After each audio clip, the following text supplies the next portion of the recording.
주시는 말씀은 마가복음 12장입니다. 시작. 예수께서 성전에서 가르치실새 대답하여 이르시되 어찌하여 서기관들이 그리스도를 다윗의 자손이라 하느냐.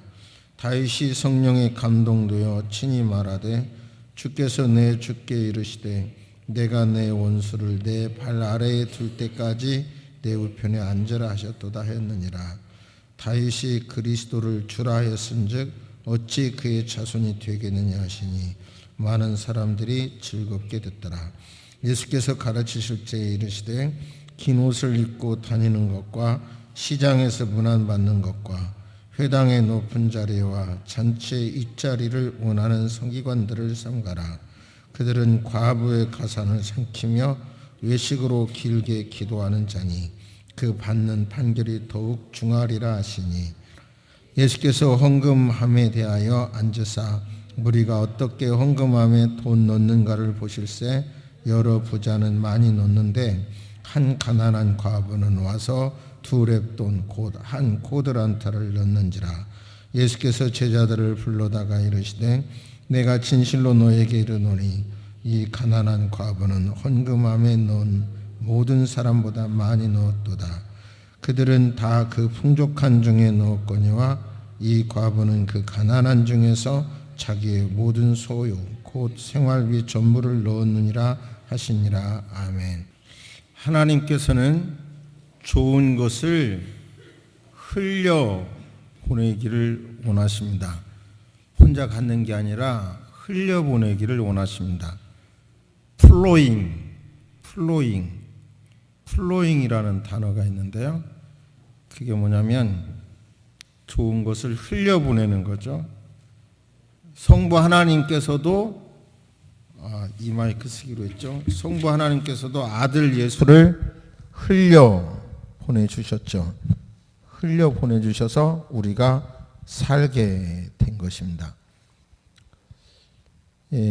금년에 제가 저의 약한 부분이기도 하고 또 은혜가 되기도 해서 유튜브를 보고 그 책으로 나온 이 왕의 재정이라고 하는 책을 저녁 예배 때 소개한 적이 있습니다.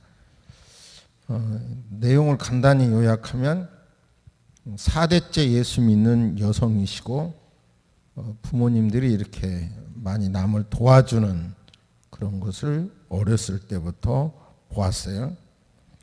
이분이 대학교 때부터 무역업 또는 빌딩 임대업, 안경점을 했고, 그런데 안경점만도 이제 100평 정도 규모가 됐고 순이익이 7천만 원에 이르렀다고 합니다. 그래서 이분은 이제 자기 부모님들이 하는 걸 보고 동사무소와 학교에 어려운 분들에게 안경을 무료 또는 최소한 원가로 제공하겠습니다.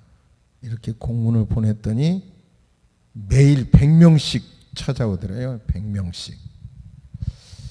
그런데 이게 7천만 원 이익이 난다 하더라도 이제 감당할 수준이 없었는데 하나님이 대박 한꺼번에 주실 걸 믿고 그 일을 계속했대요.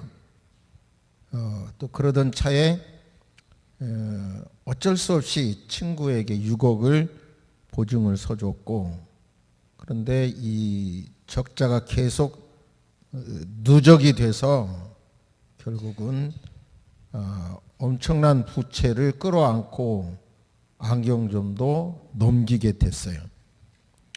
근데 이제 이분이 사업을 할 때의 그 모습을 보니까 한 가지 사례로 말씀드리면, 그 안경점 앞에 약간 공간이 있었는데 그 공간에 남편은 도망가고 가정 문제를 견디지 못하다가 도망가고 1급 장애인 아들과 함께 사는 여성이 있었다 그래요.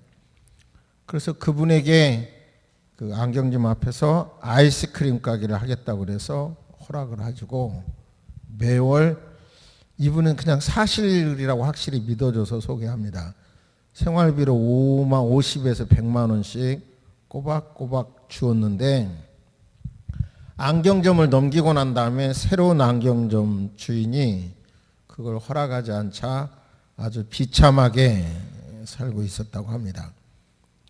그런데 이분은 다시 안경사 자격증이 있으니까 자기가 판 안경점에서 직원으로 일하는데 그 안경점에서는 점심 식대와 저녁 식대로 각각 10,000원씩 2만 원을 매일 준대요. 근데 이분은 도시락을 싸가지고 와서 김치 하나 반찬에 싸가지고 와서 그 아줌마 그 부인을 그 도시락 값을 주었다고 합니다. 그런데 이제 직원들의 입장에서 직원이 많은데 안경점에 옛날 주인도 있고 새 주인도 있으니까 직원들이 굉장히 그걸 싫어했다고 그래요. 그러니까 어떻게든지 꼬투리를 잡아서 몰아내려고 하는 직원이 있는데 이제 저 창고에서 도시락을 들고 계시면 와서 안경점에 이렇게 냄새 김치 냄새 풍기냐고 뭐 이렇게 핀찬을 줘서 더 구석진 데 가서 밥을 먹으면서도 매일 그 도시락 값을 모아서 그분에게 주었다고 합니다. 참 이분의 그 마음이 이 사건 하나에서 저는 다 이해가 되는데 한 번은 단골이 와서 사장님 이렇게 부르니까 여하튼 불편해하는 직원이 그분 이제요 안경 좀 팔아먹었어요. 지금은 사장이 아니에요. 그러니까 저분이 사장이에요. 그러니까 이분한테는 이제 김 선생님이라고 부르세요.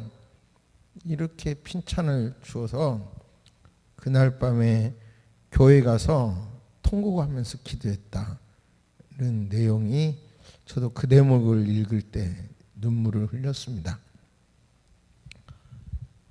근데 이분의 책을 읽으면서 플로잉이라고 하는 단어, 이분의 의식 속에 이렇게 철저하게 망하면서도 다시 부채를 다 갚고 모든 걸 다 회복해가는 과정을 이제 책에 썼고 간증을 하고 있고 유튜브에서도 왕의 재정 김미진 씨 쳐보면 이분의 간증문이 실감나게 와 닿을 겁니다. 이제 새소망교회 성도 여러분에게는 이런 말들이 별로 피부에 와닿지 않을지 모르겠지만 이분 내용을 그대로 소개하면 이제 아들이 결혼하게 됐는데 적어도 자기 마음 속에 이제 어느 정도 회복된 다음에 얘기해요. 마음 속에 2억 1천만 원은 전세금으로 주고 싶다는 거예요. 그런데 이분이 그렇게 기도합니다. 기도 노트에 하나님 2억 1천만 원을 주세요. 그리고 그것을 나도 이분은 구제하고 가난한 사람을 돕고 그 다음에 하나님 일을 위해서 가난하게 사는 목회자를 돕고 셋째 하나님의 프로젝트에 돕겠다. 이게 이분의 목표예요. 기도 제목 2018년 3월 1일 기도 제목에 첫째 아버지 2억 1천 주세요.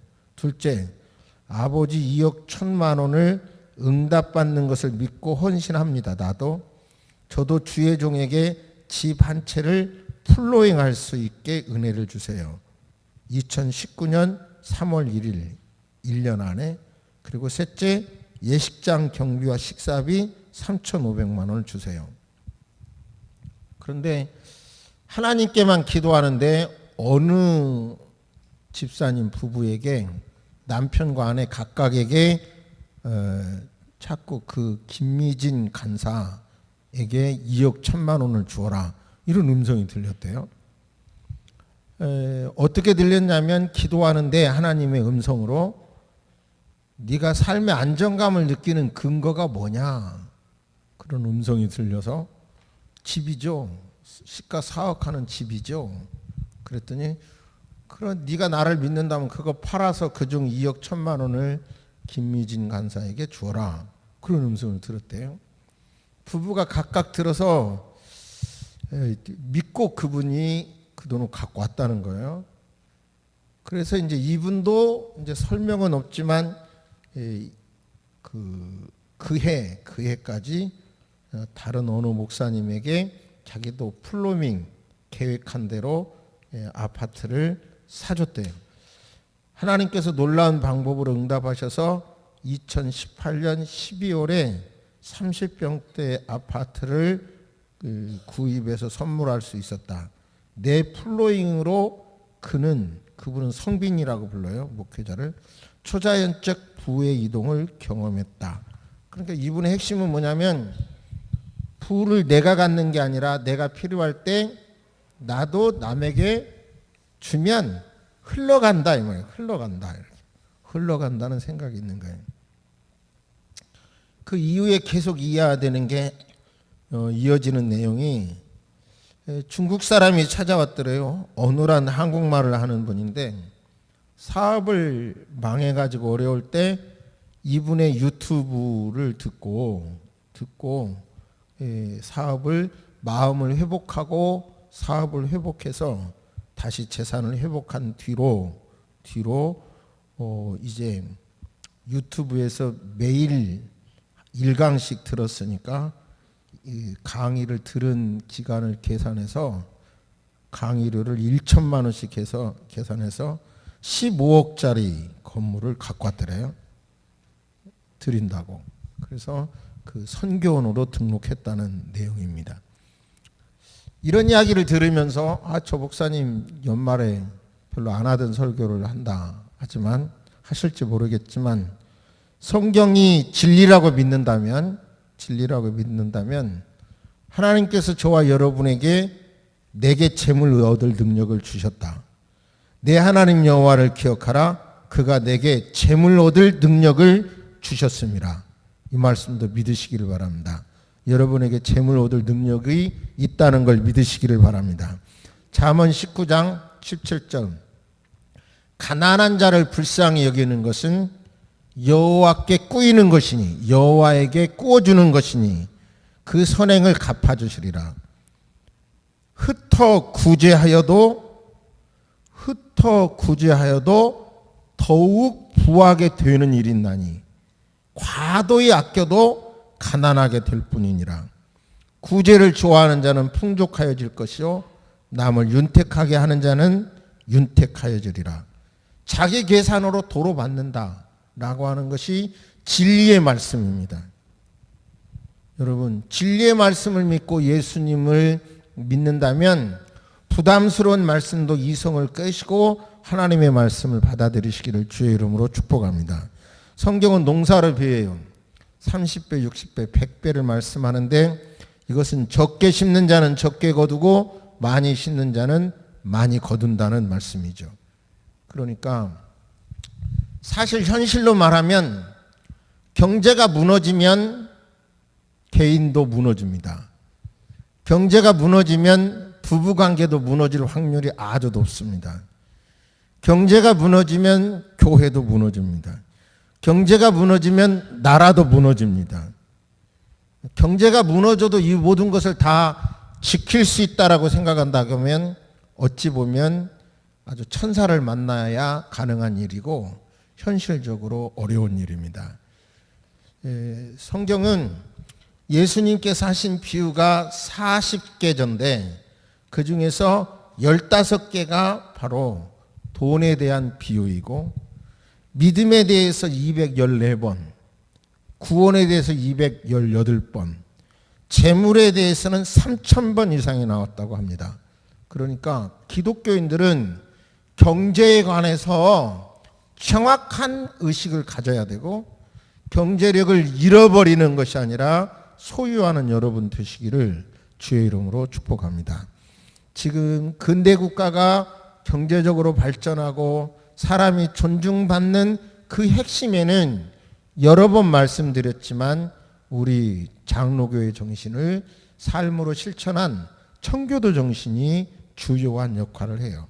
그러니까 목사만이 강대상에서 설교하는 것이 거룩한 것이 아니라 하나님이 주신 청소부라도 거룩한 일이다 라고 하는 그 직업 정신이 오늘날의 세계를 만드는 거예요. 오늘 본문 말씀을 통해서 돈에 대해서 확실한 성경적인 가치관을 가지시기를 주의 이름으로 축복합니다. 할렐루야. 사람의 말도 이해하려고 하면 한 문장만 딱 따서 말을 하면 진짜 이상하게 되거든요. 그러니까 가장 기본이 전후를 살펴야 되고 그 사람의 본질적인 사상을 생각을 해야 되죠. 본문도 그 유명한 지금 현재는 예를 들어서 요한계시록, 계시록을 차례대로 설교하는 게 아니고 사복음서를 순서를 정해서 시간 순서로 지금 설교하고 있는데 이런 본문에 부딪힐 때 제가 설교하기가 굉장히 부담스럽죠. 헌금에 대해서. 한마디로 여러분이 편안하려고 교회 오고 은혜 받으려고 교회 왔는데 헌금하라고 할 때 은혜 받을 사람이 별로 없거든요.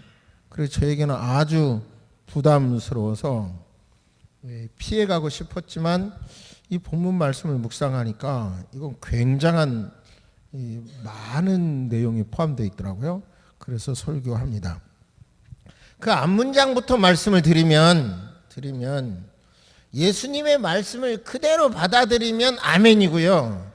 자기 생각을 갖고 있으면 노멘인 거예요. 예수님을 죽인다는 말씀이. 38절부터 보면 예수님이 서기관 율법학자들에 대해서 이렇게 비판합니다. 엄청난 이건 파급이 있는 비판이죠. 뭐라고 하시냐면 긴 옷을 입고 38절 다니는 것과 시장에서 문안받는 것과 39절 회당의 높은 자리와 잔치의 윗자리를 원하는 서기관들을 삼가라. 한번 말씀 같이 보십니다. 38절 시작. 예수께서 가르치실 때에 이르시되 긴 옷을 입고 다니는 것과 시장에서 문안받는 것과 회당의 높은 자리와 잔치의 윗자리를 원하는 서기관들을 삼가라. 그들은 과부의 가산을 삼키며 외식으로 길게 기도하는 자니 그는 판결이 그런 사람들은 더 중한 벌을 받을 것이다. 저를 보세요. 그 당시 사회 구조는 고아나 과부는 경제 활동을 하기가 어려운 상황이에요. 그런데 이 서기관 율법학자들은 이 사람들은 외모는 대접받으면서 존중받으면서 긴 옷을 입고 길게 기도하면서 거룩한 척하면서도 속으로는 힘없는 과부의 재산을 삼키는 자다.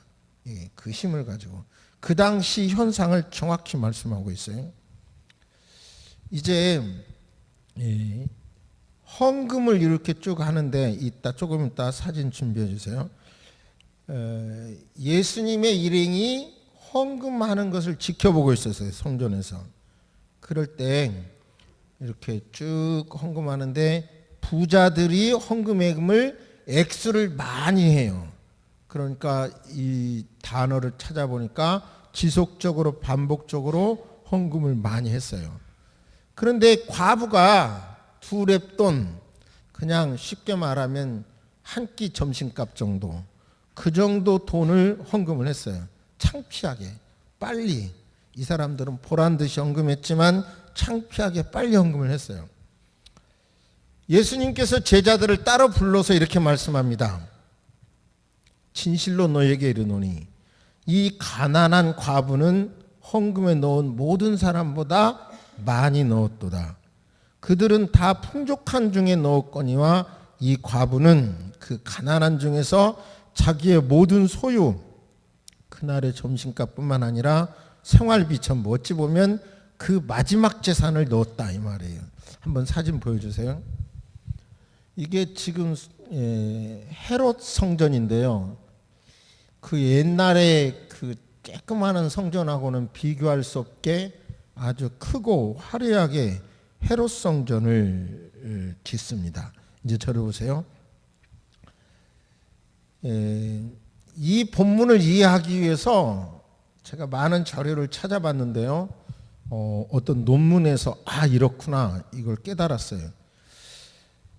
헤롯 대왕이 성전을 헬라식으로 개축을 했는데요. 잘 아시는 대로 주제에서 벗어나니까 잠깐 설명하면 솔로몬 성전이 있었고 포로로 끌려갔다가 그 성전은 느부갓네살에 의해서 파괴됐고 포로로 끌려갔다가 돌아와서 작게 스룹바벨 성전을 건축했고 스룹바벨 성전이 낡은 거예요. 그래서 개축을 좀 누군가 그 앞에 했었고 이제 완전히 헬라식으로 획기적인 엄청난 공사를 시작합니다. 주전 19년에 시작해서 약 60년까지 가서 완성됐어요. 그러니까 엄청난 규모인데 이거를 본문을 조금 이해를 하셔야 본문이 이해가 돼요. 정경유착이라는 말이 비슷한 말인데요. 뭐냐면 종경유착이에요. 그 당시에는 예를 들어서 정치와 경제가 유착됐다. 그래서 정치권에 마음에 안 들면 기업이 하루아침에 망해버린다. 또 그래서 자꾸 아부해야 된다 이런 말이잖아요. 그러니까 예를 들어 설에 의하면 당국대도 저기 세곡동 쪽에 있는 국정원이 있는 땅에다가 학교를 옮기려고 했는데 그 당시 정부가 요구하는 돈을 안 줬더니 결국은 학교가 어렵게 됐고 결국은 죽전으로 옮기고 법전원을 세우지 못했다. 학교에서는 이렇게 말하고 있거든요.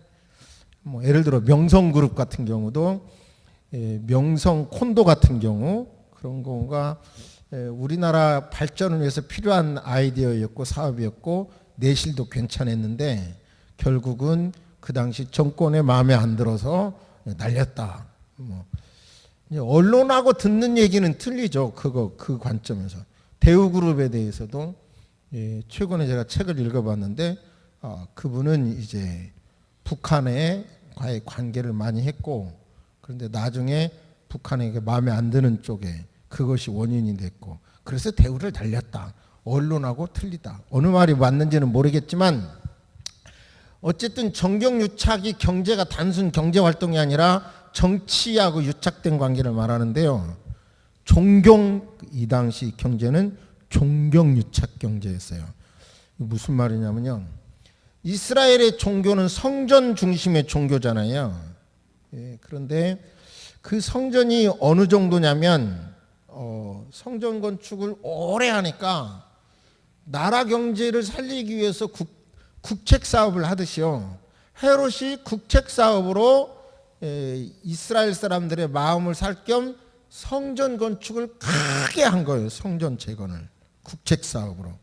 그러니까 이 성전 안에 석수, 목수, 공예업자, 성전 노동자, 그 다음에 제사와 관련된 수공업자, 흠양 제물 제조자, 성전 휘장 제조자, 금 대장장이, 이발사도 나시린의 서원 의식을 위해서 성별 의식 이런 것들에 필요하죠.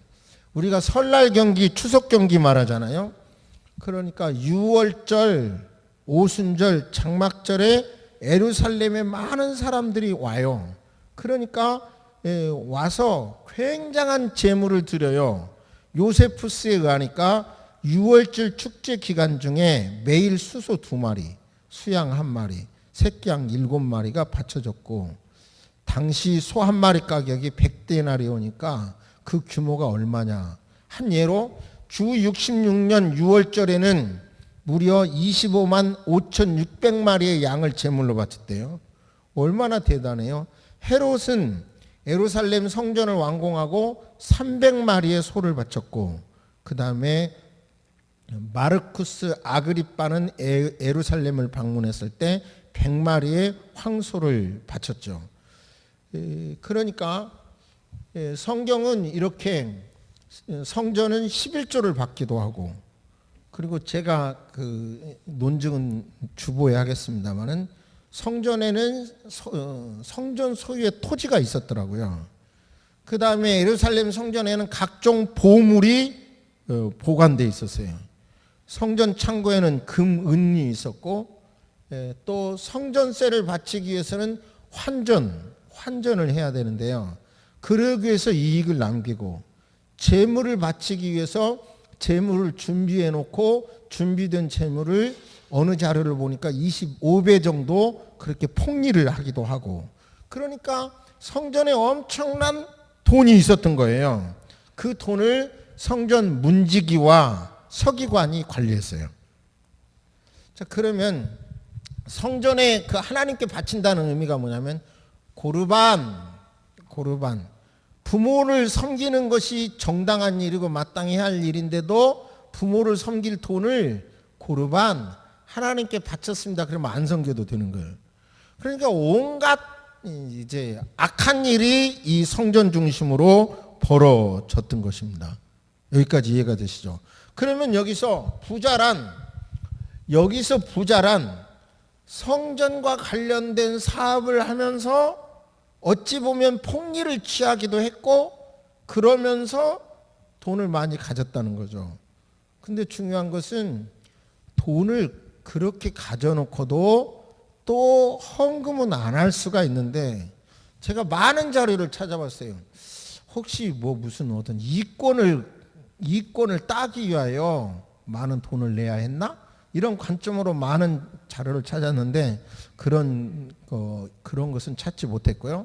아무튼 여기서 중요한 본문은 돈이 있는 사람도 헌금했고 불이하게 벌었을지 몰라도 하여튼 헌금했고 그런 사회 구조 속에서 살아가기가 어려운 과부도 어찌 보면 하나님께 이렇게 성전에 필요한 헌금을 했다 이런 말씀이죠.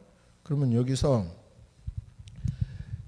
우리는 정말 예수 안에서 저 개인도 새서만 교회도 대한민국도 우리 모두가 다 경제가 무너지지 않기를 바랍니다. 할렐루야. 정말 나이가 먹을수록 그걸 느껴져요. 이제 기도 겸 부탁을 드리면 제가 암이 있다고 해서 암 환자로 등록을 했는데요. 어떤 뼈 스캔이나 MRI 검사하는데 돈이 엄청 많이 들어가는데 몇만 원밖에 안 받더라고요. 그리고 내년 가을에 다시 조사하겠다 하는데요. 그거 몇만 원밖에 안 내더라고요. 170만 원 정도 되는 걸 몇만 원만 받더라고요. 그러니까 결국은 참 나라가 부강해야 된다. 정말 우리나라가 계속 잘 사는 나라가 돼야 되겠다는 생각을 진실로 하게 됐어요. 받을 때는 되게 좋더라고요. 그렇게. 부끄럽지만 솔직하게 말씀드립니다. 저희 집도 방이 2개 있었는데 전라북도에서 살 때는 방이 6개인가 있었고요. 전라남도 가서 살 때는 2개가 있었는데 겨울에 방 하나만 써요. 추우니까 이렇게 압살 만큼 두껍고 무거운 이불 덮고. 근데 그 방 안에는 뭐가 있었어요? 요강이 있었어요. 요강. 이게 무슨 뜻인지 무슨 단어인지 모르는 사람은 진짜 고생 안 해본 사람이에요. 요강이 있었고요. 제 여동생이 한 번은 이렇게 그 방에서 같이 자는데 급해가지고 옷을 싹 벗고 싹 쌌는데 그게 뭐였냐면 아버지 머리였어요. 비슷하잖아. 그렇게 살았다고요. 대변 보는 데는 어때요? 대변 보는 데는 잘못하면 이렇게 퉁 떨어지면 아래 불이 퉁 튀어서 히프에 닿기도 했죠. 아니 이런 얘기 들어보면 진짜 먼 얘기 같지만 나라 전체가 다 잘 사니까 지금 이렇게 좋아진 거예요. 할렐루야. 하나님의 은혜죠. 나라 전체가 다 잘 사니까 이렇게 좋아지는 거예요. 그러면 여기서 우리는 중요한 게 이제 한번 의식을 갖고 생각해 보세요. 하여튼 절대로 이 나라가 다 계속 잘 살아져야 되는데 오해 없이 들어보세요.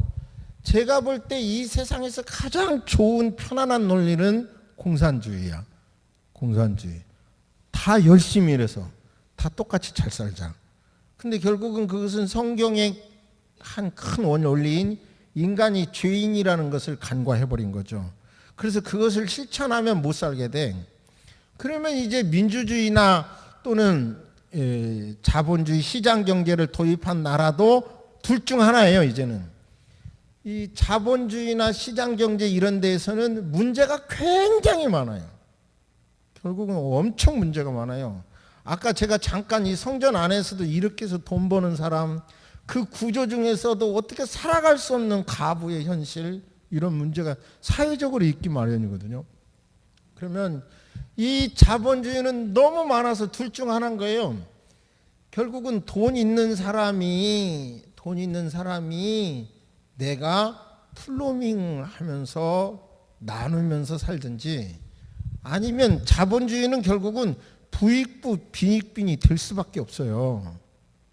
이 자본주의 구조는. 그러므로 안 되면 나라가 이것을 가지고 없는 사람에게 나눠주는 구조. 적당한 복지를 넘어서 나라가 이것을 나누어 주는 구조가 되면 치명적인 어려움이 될 수 있어요. 예를 들어서 성경은 일하기 싫거든 먹지도 말라 했어요. 아멘 합시다. 일하기 싫거든 먹지도 마시기 바랍니다. 다시 왜 아멘 안 하세요? 일하기 싫거든 먹지도 마시기 바랍니다. 아멘 계속 안 하시려고 그러네. 10번이라도 해. 왜냐하면 하나님의 말씀이 일하기 싫거든 먹지도 마시기 바랍니다. 그게 진리예요. 열심히 일해야 돼요. 그런데요, 이 정부에서 주는, 이제 정부가 없는 사람 도와줘야 된다 이렇게 해가지고요, 잘 이렇게 도와주기 시작하면요, 이렇게 잘 살펴보면요, 일 안 해도 살아갈 수 있는, 혜택 받을 수 있는 길이 많아져요. 많아지면 결국은 어떻게 돼요? 많아지면 일을 안 하려고 그래요. 이제 보세요. 베네수엘라가 왜 망했냐? 여러 가지 이론이 있어요. 부패해서, 미국의 영향으로, 여러 가지 말이 있더라고요. 기득권 세력 때문에. 그런데 베네수엘라도 뭐냐면 빈부가 가장 심했어. 세계에서 가장 많은 석유와 지화 자원이 충분한 나라예요. 그리고 어느 정도였냐면 해외여행을 가면 사실적으로 정부가 얼마 보조해 주기까지 해요. 그런데 나라가 그렇게 막 퍼주기를, 그걸 포퓰리즘이라고 하는데요. 사회주의하고 포퓰리즘이라고 하는데 한 10년 동안 유지돼. 그러니까 대단해요. 그런데 몇 주 전에 말씀한 서일 쇼크가 온 거예요. 혁명이 일어난 거예요. 미국에서 돌덩어리에서 석유를 뽑아내는 기술이 개발되고, 그걸 염가로 석유를 생산하는 거 하고, 그리고 사우디아라비아에서 석유를 많이 뽑고, 그러니까 석유값이 폭락하게 돼버려요. 그러면서 베네수엘라는 굉장히 어렵게 됩니다. 옥수수 가격을 예를 들어서 통제해요. 나라가 다 잘 살아야 되니까 얼마 이상 올리지 말라. 그러니까 옥수수 농장이 다 망해버려요. 그러면 정부가 그것을 사. 그리고 그것을 보조금을 줘. 그런데 그렇게 운영된 농장에서 소득이 안 나. 그러니까 계속 보조금을 줘. 이러면서 이제 모든 기업체를 인수해 가요. 그러면서 결국은 이제는 계속, 그러면서도 국민들은 나라는 어떤 새로운 사업에 눈을 돌리지 않고 그걸 받아먹는 데 길들여져요. 그러다가 폭망하고 완전히 오고 갈 데가 없어져 버렸어요. 그러니까 다시 한번 깊이 생각해 보세요. 큰 틀에서 이 나라 경제가 잘 되기 위해서는 내가 플로밍 하든지, 그거가 자꾸 안 되면 부익부 빈익부는 될 수밖에 없는 거고, 그렇게 되면 힘을 가지고 억지로 나눠주기 시작하면 결국은 일하지 않으려고 그래. 그 돈 찾으려고 하는 사람들은. 그렇게 되면 결국은 모두가 다 경제력을 잃어버리게 된다는 거예요. 제발 깨달으시기를 바랍니다. 그러니까요, 결국은 이렇게 참 정말 지금도 비판이 아니라요.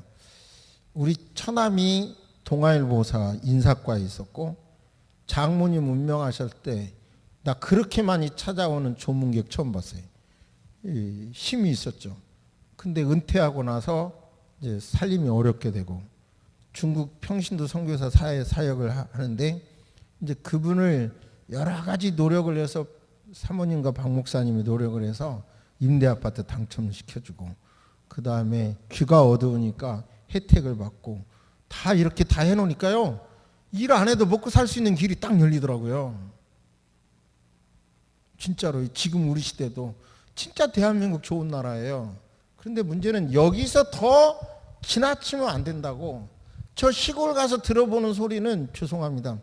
정부 돈 안 빼먹는 놈은 바보라는 소리를 여러 번 들었어요. 시골 가서. 지금 이렇게 되면 안 된단 말이에요.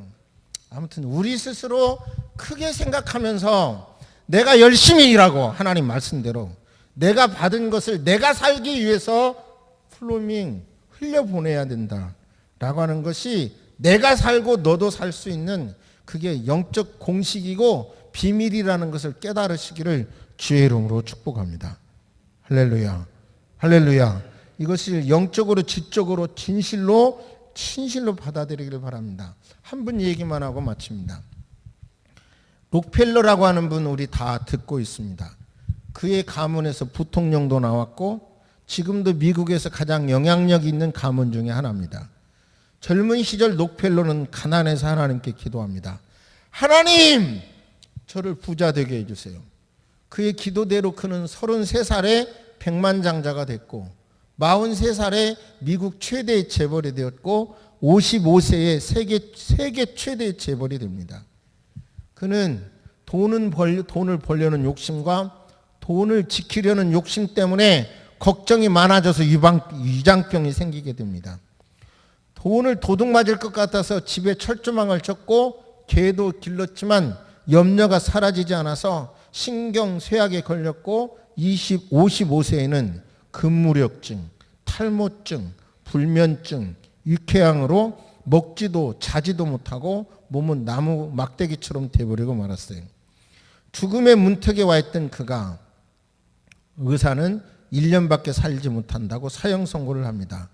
최후 검진을 위해서 휠체어를 타고 병원에 갔을 때 병원 노비에 액자가 걸렸어요. 주는 자가 받는 자보다 복이 있다. 그 글을 보는 순간 마음속에 전율이 생기고 눈물이 납니다. 선한 기운이 온몸을 감싸는 가운데 그는 눈을 지그시 감고 생각에 잠깁니다. 그는 하나님께 회개합니다. 하나님, 제가 가난할 때 잘 살게 해달라고 기도해서 이제 돈을 많이 벌었는데 지금은 그 돈 때문에 제가 죽게 됐습니다. 그럴 때 병원에서 시끄러운 소리가 들립니다. 정신을 차리고 자세히 보니 입원 문제로 다투고 있어요. 병원 측은 병원비가 없다고 말하는 어머니에게 돈을 가져오라고 말하고 어머니는 돈이 없다고 말하고 일단 입원시켜달라고 사정을 하고 울고 있는 겁니다. 록펠러는 비서를 시켜서 병원비를 몰래 지불했다고 합니다. 그리고 얼마 후에 그 소녀가 기적적으로 회복되어 건강한 모습을 보고 록펠러는 자기가 지금까지 체험했던 어떠한 기분 좋은 것보다 기분이 더 좋더래요. 그래서 그는 자서전에서 제가 살면서 이렇게 행복한 삶이 있는지도 몰랐습니다. 그리고 그때부터 그는 이제 날짜 잡아놓고 죽는 날짜 잡아놓고 나눔을 실천합니다. 그와 동시에 신기하게도 병이 사라졌고 그는 98세까지 선한 사업을 사다가 죽었습니다. 그는 후에 이렇게 회고합니다.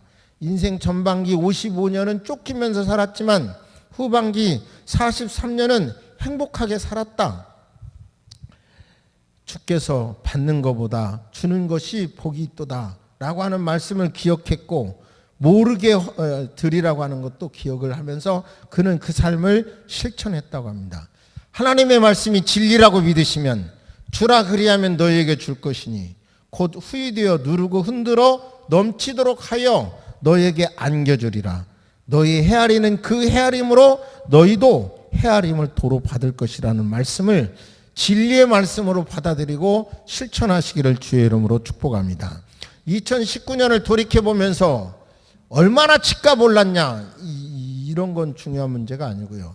얼마나 돈을 벌었느냐 중요한 게 하나님 앞에는 그거가 중요한 게 아니고 얼마나 내가 주의 뜻대로 썼느냐, 좋은 일에 썼느냐, 하나님을 위해서도 썼느냐, 여러분요 그것이 남는 것이라는 것을 명심하시기를 주의 이름으로 축복합니다.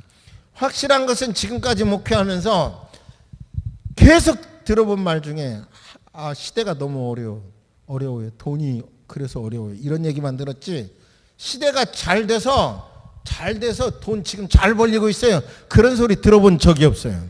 그러니까요 어느 때 뭐가 나아진 다음에 뭘 하겠다 하지 마시고 플로밍 이 김미진 씨처럼 나도 이렇게 전달해주고 싶습니다. 내게 어떤 것이 필요할 때마다 나도 이렇게 전달하고 싶습니다. 이런 기도 자세로 기도하는 것이 성경적이고 함께 잘 살 수 있는 나라라는 그 골격이라는 것을 인간의 어줍지 않는 이성으로 판단하지 마시고 하나님의 음성으로 들으시기를 주의 이름으로 축복합니다. 묵상하십니다.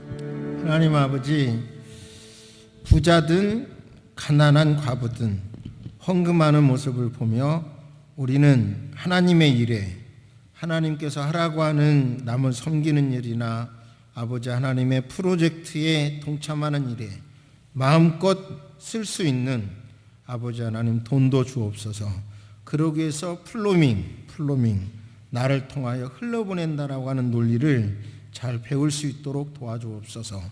대한민국의 구조가 열심히 일하고 싶어도 일할 수 없는 이스라엘 당시에 초대교회 당시에 이 과부 같은 환경이 되지 않도록 하나님 정치 지도자들에게 지혜를 주옵시기를 간절히 기도드립니다. 아버지 하나님, 나라가 경제가 계속 발전해서 아버지 자본주의 민주주의에 많은 한계가 있을지라도 인내하며 극복하는 가운데 아버지 참 발전할 수 있도록 도와주옵소서. 북한과 남한이 하나님 아버지 다른 차이는 아무것도 없고 북한이 오히려 경제적으로 더 나았지만 아버지 하나님 공산주의를 선택했느냐 민주주의를 선택했느냐 통제 경제를 했느냐 자유경제를 했느냐에 따라서 50배의 차이가 났습니다. 결국은 우리는 이 본질에 가지고 더 수준 높은 생각을 했습니다. 나라가 나눠주는 복지가 아니라 우리 스스로 나눠주는 삶으로 다 함께 잘 살 수 있는 나라가 되는 것이 우리 꿈이 되게 하시고 그러기 위하여 일하게 하시고 그러기 위하여 연구하게 하시고 그러기 위하여 노력하는 새소망 식구들 되도록 역사하여 주시옵소서. 이 나라를 불쌍히 여겨주시고 정말 정치하는 분들이 나라를 생각하게 도와주시고 당약에만 너무 함몰되지 않도록 도와주옵시기를 기도드립니다. 우리는 의식을 가지고 이 나라가 좋은 방향으로 계속할 수 있도록 기도하게 도와주시옵소서. 지금은 우리 주 예수 그리스도의 은혜와 우리 하나님의 놀라우신 사랑과 성령님의 감화감동 교통하심이 이제로부터 영원토록 함께 있을지어다. 아멘.